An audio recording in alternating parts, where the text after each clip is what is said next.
Bismillahirrahmanirrahim. Alhamdulillahilladzi fataha li awliyaihi abwabal musyahadah wa nawwara qulubahum binuril ilmi wal ma'rifah.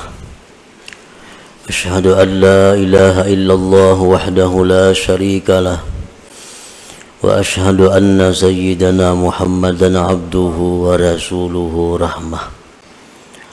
Allahumma salli wa sallim wa barik ala sayyidina wa maulana Muhammadin nasihil ummah wa ala alihi wa sahbihi wa dhurriyyatihi wa atba'ihi ila yaumil qiyamah, amma ba'du. Yang kita hormati dan kita cintai para habaib dan para alim ulama, para muhibbin, hadirin, hadirat, rahimakumullah. Pertama-tama kita memanjatkan puji dan syukur kehadirat Allah subhanahu wa ta'ala yang telah mengumpulkan kita pada malam ini di tempat yang penuh berkah ini. Dan mudah-mudahan Allah selalu mengumpulkan kita dalam tempat kebaikan dan takwa. Amin ya rabbal alamin. Salawat dan salam kita haturkan kepada junjungan kita Nabi besar Muhammad sallallahu alaihi wasallam dan kepada seluruh keluarga, para sahabat, zuriat dan pengikut beliau sampai hari akhir nanti. Para muhibbin rahimakumullah. Al-faslu tsani minal hikmati tsalisata asyar minal hikamil ataiyah, qala al-musannif rahimahullah wa nafa'ana bi ulumi. Pasal yang kedua daripada hikmah yang ke-13 daripada hikam al-ataiyah. Berkata pengarang Imam Ahmad bin Athaillah As-Sakandari rahimahullah wa nafa'ana bi ulumi. Am kaifa yarhalu ilallah ta'ala wa huwa muqabbalun bi syahawatihi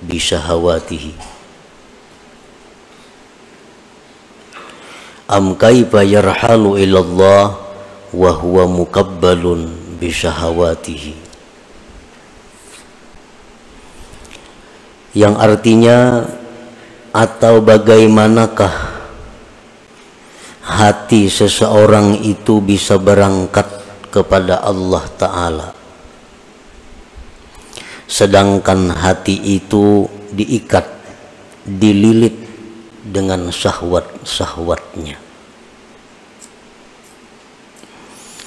Bagaimanakah hati itu bisa berangkat kepada Allah, sedangkan dia diikat, dipasung dengan syahwatnya.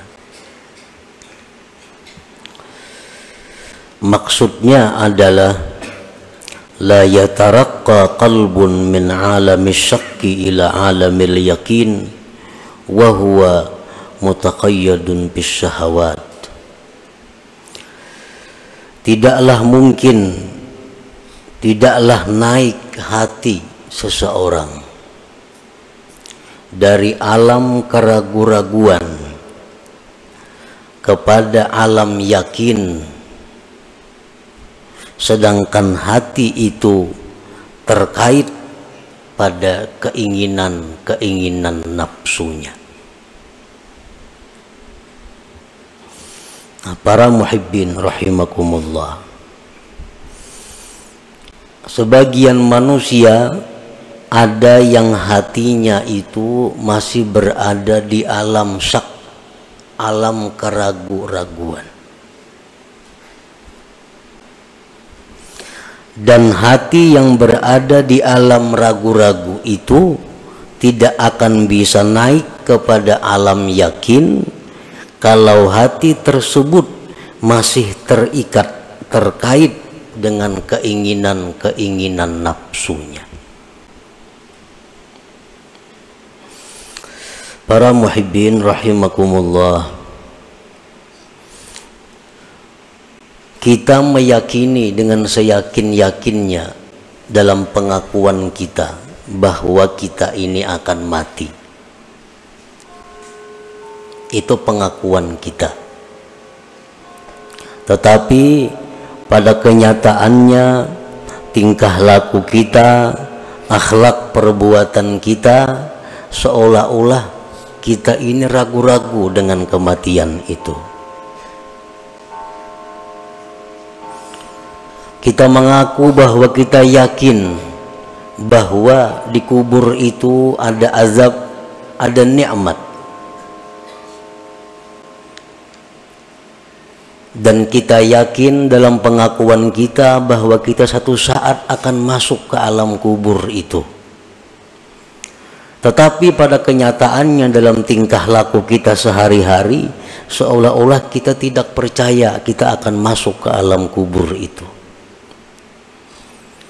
Hal ini dapat kita lihat dengan kesibukan-kesibukan kita yang sifatnya dunia. Dengan pikiran-pikiran kita yang selalu terfokus untuk dunia. Itu satu bukti bahwa kita ini belum yakin akan kematian kita. Walaupun andai kata kita ditanya, kita pasti menjawab mati itu yakin. Tetapi tingkah laku kita bertentangan dengan pengakuan itu. Banyak di antara kita yang mengejar dunia tidak cukup waktu. Banyak di antara kita yang memikirkan dunia tidak cukup kepala. Arti kada cukup kepala itu napa? Seorang kada sanggup mencari pembantu-pembantu, asisten-asisten, menunjukkan kepala seorang kada cukup lagi memikirkan itu. Sabigi kepala kada cukup, ulah seekong asisten, kada cukup lagi ulah seekong pembantu lagi. Nah, yang dipikirkan apa? Semuaan adalah urusan-urusan keduniaan. Nah, padahal ini mengaku dia yakin akan mati, yakin, tetapi tingkah lakunya tersebut menunjukkan bahwa dia itu ragu-ragu. Nah, ini yang dimaksud dengan bahwa tidak bisa naik hati daripada alam ragu-ragu kepada alam yakin kalau hati itu masih terikat dengan keinginan-keinginan nafsunya, dengan keinginan-keinginan syahwatnya. Nah, para muhibbin rahimakumullah, yanqasimul yakin ila arba'ati aqsam. Yakin itu ada 4 macam. Ini yang mesti kita datangi, ini yang mesti kita tempati, ini yang mesti kita naiki, supaya hati kita jangan diam pada alam ragu-ragu ini, naik kepada alam yakin. Yang pertama, al-yakin bitauhid, yakin pada tauhid. Yakin pada tauhid itu artinya adalah an la yaral asya kullaha illa minallah musabbibil asbab fala yaltafitu wa la yata'allaqu wa la yastanidu ilal asbab. Yakin pada tauhid itu bahwa dia tidak melihat akan sesuatu itu seluruhnya kecuali dari Allah yang menerbitkan segala sebab. Maka dia tidak menoleh kepada sebab, tidak berpegang kepada sebab, dan tidak bersandar kepada sebab. Nah, ini orang yang yakin dalam tauhidnya. Bukan meniadakan asbab, bukan membuang asbab, tetapi dia tidak bersandar kepada asbab. Hatinya kada bergantung kepada asbab, hatinya kada menoleh kepada asbab.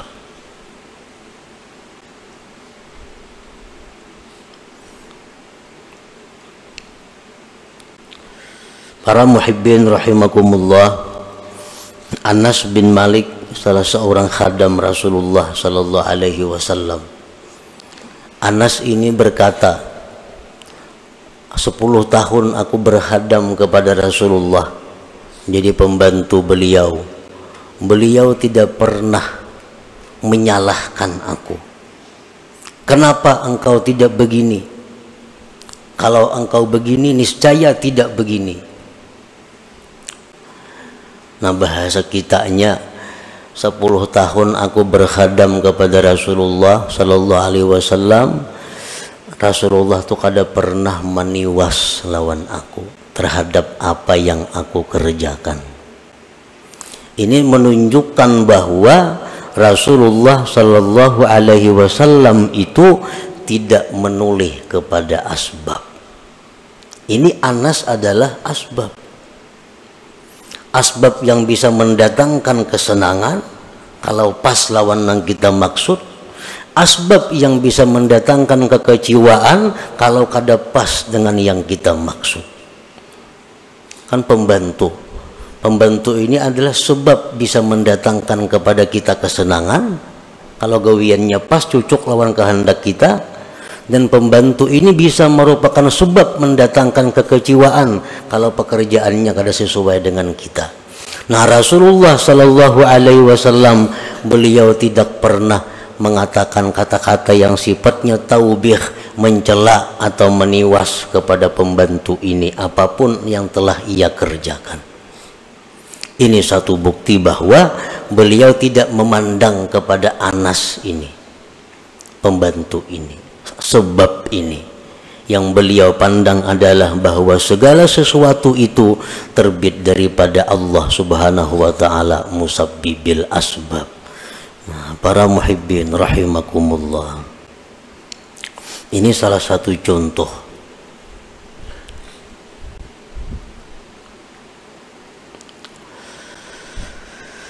Nah, jadi yakin yang pertama adalah yakin pada tauhid. Yakin dalam tauhid itu adalah melihat sesuatu itu merupakan ciptaan daripada Allah sebagai musabbibil asbab. Maka dia tidak menoleh lagi, tidak bergantung lagi, tidak bersandar lagi kepada sebab ini. Nah, apabila kita bisa menerapkan yakin bitauhid ini dalam diri kita, maka kita kada akan ada sifat dendam. Ada sifat dendam. Dendam itu orang yang habis-habisan memandang kepada makhluk, lupa kepada Allah, lalu ada dendam. Nah, kalau kita bisa meyakinkan, menerapkan yakin tauhid ini, kita tidak akan ada perasaan dengki kepada seseorang. Kenapa ada dengki? Karena memandang kepada makhluk, lupa kepada Allah. Kalau kita bisa menerapkan yakin tauhid ini, kita akan bersih daripada sifat ujub. Karena ujub itu melihat kebaikan dari diri sendiri, lupa kepada Allah. Nah, jadi sifat menyalahkan orang lain, sifat dendam, sifat dengki, sifat ujub, itu akan selalu bersarang dalam hati kita selama kita masih berada di alam syak, di alam keraguan-raguan ini. Dan kita kadang akan bisa pindah kepada alam yakin selama kita masih dipasung oleh syahwat kita, selama kita dipasung oleh keinginan-keinginan untuk mencari kenikmatan-kenikmatan duniawi artinya. Itu yang pertama. Yang kedua, al-yakin bidhamanillah, yakin dengan jaminan Allah.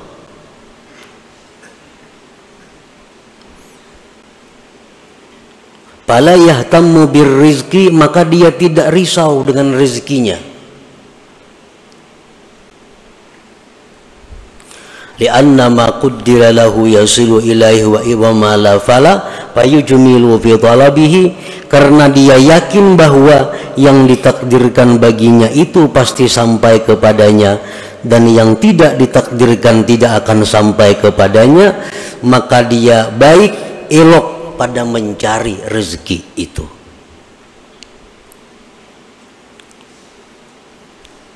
Yakin yang kedua, yakin dengan jaminan Allah. Allah sudah menjamin bahwa apa yang Dia tetapkan untuk kita itu pasti akan sampai kepada kita. Apa yang tidak milik kita tidak akan sampai kepada kita. Nah, kalau kita yakin itu, payujmilu fit talab, maka dia akan ilok dalam hal mencari rezeki. Nang ilok mencari rezeki itu kayak apa? Pertama, tahu halal haram. Oh, ini yang halal, ini yang haram. Yang kedua, dinamakan ilok dalam mencari rezeki adalah tahu waktu.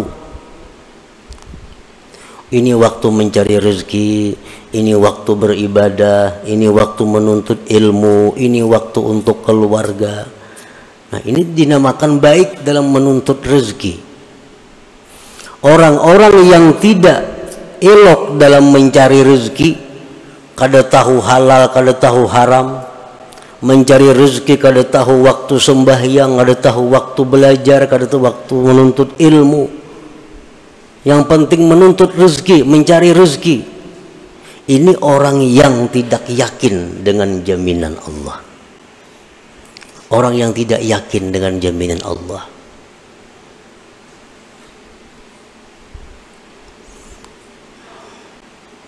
Kalau orang yakin dengan jaminan Allah, dia pasti elok mencari rezeki. Pasti bagus mencari rezeki itu, artinya beradab.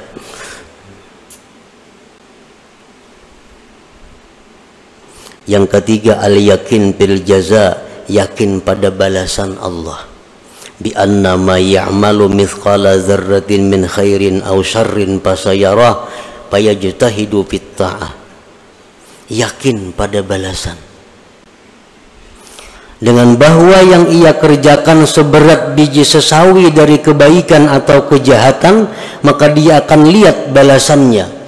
Maka dia bersungguh-sungguh dalam taat.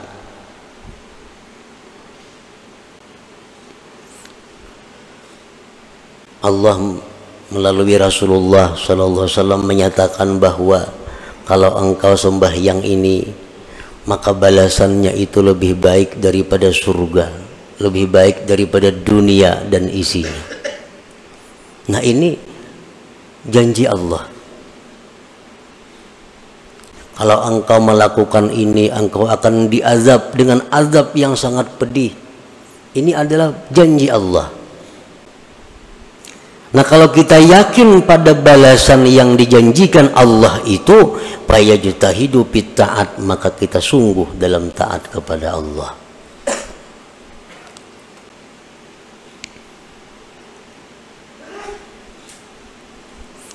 Kenapa kita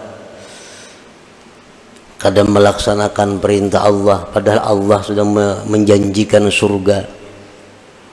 Kenapa kita masih melanggar hukum Allah padahal Allah sudah menjanjikan neraka? Kalau engkau berzina, neraka ini. Kalau engkau riba, neraka ini. Kalau engkau zalim, neraka ini. Tapi kenapa masih dilakukan? Karena kita masih berada di alam syak, di alam ragu-ragu tadi, belum yakin tentang apa yang dijanjikan Allah itu. Walaupun andai kata ditanya, pasti Bapak dah yakin. Tapi kenyataannya, praktiknya belum yakin. Nah, yang keempat, al-yakin bi anna Allah muttali'un alaih, yakin bahwa Allah mengawasi atasnya. Yakin bahwa Allah selalu menilik atasnya. Fayata'addabu bi jami ahwalih, maka dia beradab pada sekalian keadaannya. Baik di masjid, baik di rumah, baik di pasar, baik sendiri, baik orang banyak, selalu beradab. Kenapa? Karena dia yakin bi anna Allah muttali'un alaih, bahwa Allah itu selalu melihat dia. Nah, 4 macam yakin inilah yang kita akan tempati bila mana kita bisa terlepas oleh ikatan syahwat tadi, ikatan keinginan-keinginan duniawi kita. Nah, artinya adalah bahwa selama kita berada di alam syak, di alam ragu-ragu, di alam yang mana kita sibuk meluluskan kehendak nafsu kita kada akan bisa yakin bit tauhid, kita kada akan bisa yakin dengan jaminan Allah, kita kada akan bisa yakin pada balasan Allah, kita kada akan yakin bahwa Allah selalu mengawasi kita, kada kawa yakin. Nah, itulah kurang lebihnya yang dimaksud dengan perkataan Imam Ahmad ibnu Athaillah tadi, am kaifa yarhalu ilallah ta'ala wa huwa muqabbalun bi syahawatihi. Artinya selama kita masih memikirkan terus menerus urusan kenikmatan dunia, kelezatan duniawi, itu aja yang kita pikirkan sehari-hari ini, maka kita akan ketinggalan di alam keraguan-raguan, kita kada akan bisa naik ke alam yakin. Para muhibbin rahimakumullah, al-faslu tsani minha, pasal yang kedua daripada hikmah yang ke-13, am kaifa yatma'u ay yadkhula hadratallah wa huwa lam yatatahhar min janabati ghafalati. Atau bagaimanakah ingin itu hati, bagaimanakah ingin itu hati masuk ke hadirat Allah, sedangkan hati itu belum suci dari junub kelingahannya, kelalaiannya. Nah, artinya adalah la yumkinu qalbun ayyushahidallah walau adna musyahadah wa huwa yatalawwathu bil qazurat ka hubbid dunya. Tidak mungkin hati kita itu bisa musyahadah kepada Allah, walaupun musyahadah yang paling rendah, kada akan mungkin selama hati kita itu masih bercelumur dengan kotoran-kotoran seperti mencintai dunia ini. Sekurang-kurang musyahadah itu adalah musyahadah fi'lullah. Itu sekurang-kurang musyahadah. Artinya apa? Dia menyaksikan dengan mata hati bahwa yang ada ini merupakan perbuatan Allah. Itu musyahadah yang paling rendah. Itu pun kada akan bisa kita rasakan selama hati kita masih bercelumur dengan dosa, dengan berbagai macam kotoran-kotoran maksiat.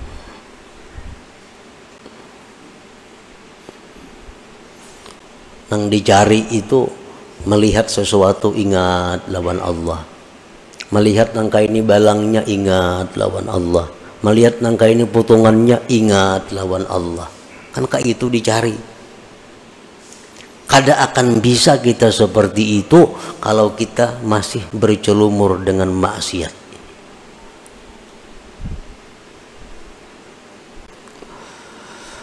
Fakama yumna'ul junub ay yadkhulal masjid, fakadzalika yumna'u qalbun mutalawisun bizzunub ay yadkhula hadratullah ta'ala. Sebagaimana dilarang orang yang junub itu masuk masjid, demikian pula dilarang hati yang kotor, yang bercelumur dosa masuk ke hadirat Allah Subhanahu wa ta'ala. Padahal sudah aja belajar kitab ini tamat, kitab tasawuf ini tamat, kitab tasawuf bermacam-macam kitab tasawuf sudah tamat dipelajari, tapi pada kenyataannya kada kawa mempraktikkan. Bila melihat sesuatu itu ingat lawan nama ulah, melihat apa ingat lawan nama ulah, melihat apa ingat lawan nama ulah, kada kawa mempraktikkan itu. Kenapa? Sebabnya karena hati kita dilarang masuk ke area itu. Hati kita belum bersih untuk bisa masuk ke sana. Sebagaimana orang haid, orang junub kada boleh masuk masjid, maka hati-hati yang kotor pun kada akan bisa masuk ke hadirat Allah Subhanahu wa ta'ala. Nah, hati yang berada di hadirat Allah itulah hati yang selalu ingat kepada Allah.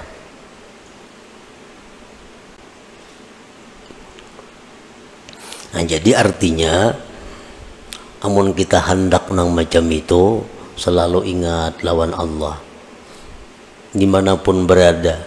apapun yang dilihat, apapun yang didengar, ingat lawan Allah. Kalau kita hendak macam itu, mesti kita bersihkan hati kita daripada maksiat hati. Nah, kita bersihkan hati kita daripada kotoran-kotoran hati.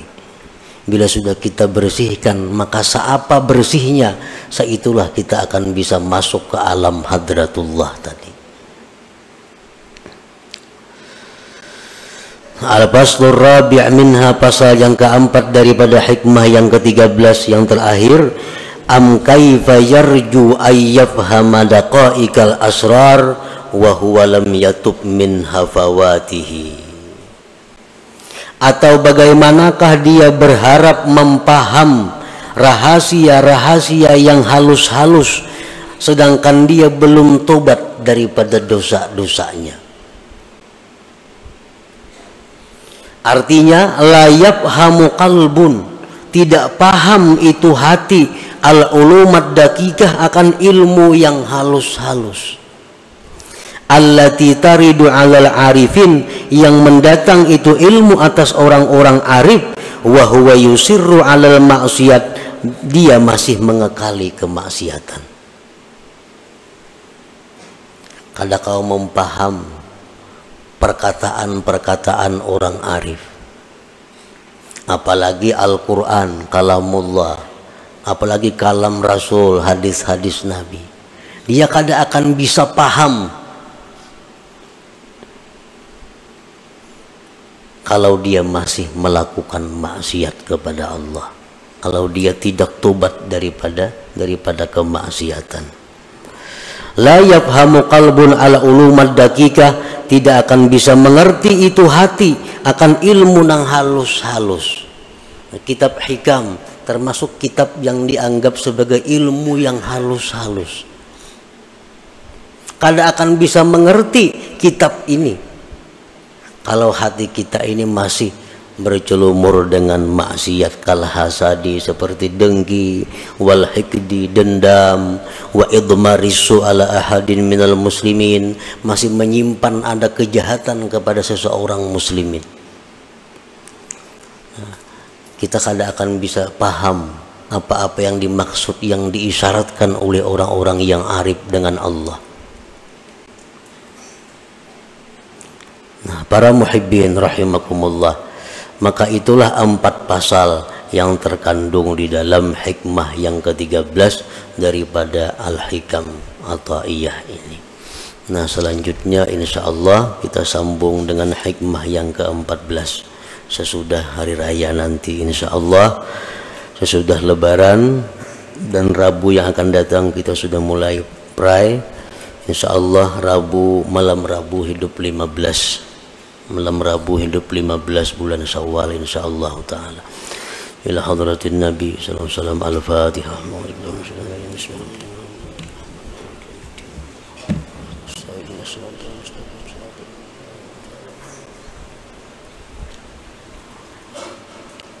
Ya Allah biha, ya Allah biha, ya Allah bi husnil khatimah, ya Allah biha, ya Allah biha, ya Allah bi husnil khatimah, ya Allah biha, ya Allah biha, ya Allah bi husnil khatimah.